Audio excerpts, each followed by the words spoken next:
صلی اللہ علی حبیبہ محمد و آلہ وسلم۔ درود ہجری کی برکت، قرض اترنے کا حیران کن واقعہ۔ یہ واقعہ ایک ایسے شخص کا ہے جس پر قرض کا بوجھ اس حد تک بڑھ چکا تھا کہ رات کو نیند اور دن کو چین نہیں آتا تھا۔ وہ شخص کہتا، میں لوگوں سے نظریں چرانے لگا تھا۔ فون کی گھنٹی سن کر دل کانپ جاتا تھا کیونکہ ہر آواز قرض یاد دلاتی تھی۔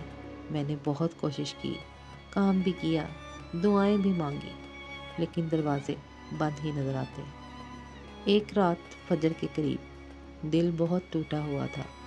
اسی کیفیت میں ایک اللہ والے کا جملہ یاد آیا جو برسوں پہلے انہوں نے کبھی کہا تھا کہ جب راستے بند ہو جائیں تو نبی صلی اللہ علیہ وآلہ وسلم پر درود کی کثرت کر لیا کرو، خاص طور پر درود ہجری۔ یہ درود ہجری کیا ہے؟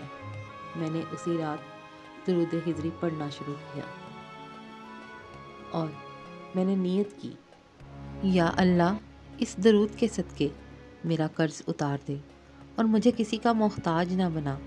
میں نے روزانہ 313 مرتبہ فجر کے بعد اور 313 مرتبہ نماز عشاء کے بعد درود ہجری پڑھنا شروع کر دیا۔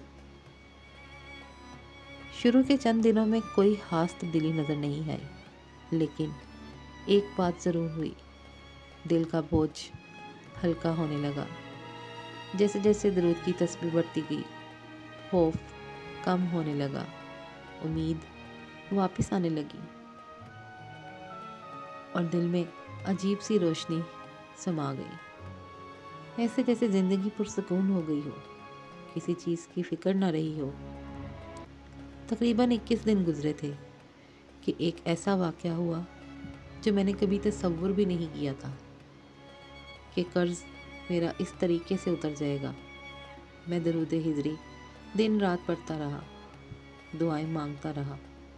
پھر ایک دن اچانک ایک ایسے دوست سے رابطہ ہوا جسے کبھی برسوں سے رابطہ نہیں ہوا تھا۔ ہر طرح کا رابطہ ختم ہو چکا تھا۔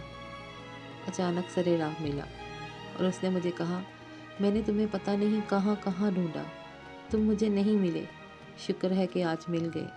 مجھے نہیں پتا کیوں، لیکن دل چاہا کہ میں تمہارے پاس جاؤں اور تمہاری مدد کر دوں۔ مجھے اللہ نے بہت نوازا ہے۔ سبحان اللہ، نہ میں نے مانگا نہ اپنی مجبوری بتائی، لیکن اس نے اتنی رقم دے دی جس سے میرا بڑا قرض ادا ہو گیا۔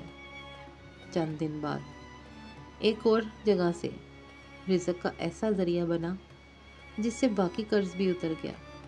ہر طرح کے بل، ہر طرح کے قرض، سب آہستہ آہستہ اترتے چلے گئے۔ میں خوشحال ہوتا گیا۔ میں نے جب اپنے بزرگ سے اس بات کا ذکر کیا، ان کو جا کر ملا اور سارا واقعہ سنایا، تو انہوں نے کہا، یہ درود ہجری کی برکت ہے، کیونکہ اس میں ہر بیماری، ہر تنگی اور ہر مشکل کا حل مانگا جاتا ہے۔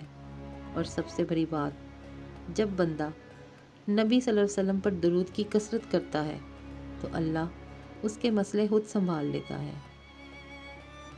اگر آج کوئی شخص، میری بہن، میرا بھائی، یہ میری ویڈیو میں سن رہا ہے اور قرض میں ڈوبا ہوا ہے، مایوس ہو چکا ہے اور اسے کوئی رستہ نظر نہیں آ رہا، تو بس ایک کام کر لے، درود ہجری کو تھام لے، کیونکہ جو نبی صلی اللہ علیہ وسلم کا ہو جاتا ہے، اللہ اس کی ذمہ داری خود لے لیتا ہے۔ امید کرتی ہوں آپ کو میری آج کی ویڈیو اور یہ شیئرنگ ضرور پسند آئی ہوگی۔ ہمیشہ کی طرح ریکویسٹ کروں گی، نیو آنے والے چینل کو سبسکرائب کرنا مت بھولیں، ویڈیو کو لائک کریں، شیئر کریں، پیارا سا کمنٹ کریں۔ ویڈیو کو شیئر کرنے سے آپ کا ایک پل لگے گا، لیکن جانیں اس دعا سے، اس ویڈیو سے کسی کی زندگی بدل جائے۔ آمین۔ اللہ تعالی ہم سب پہ اپنی رحمت فرمائے۔ ثم آمین۔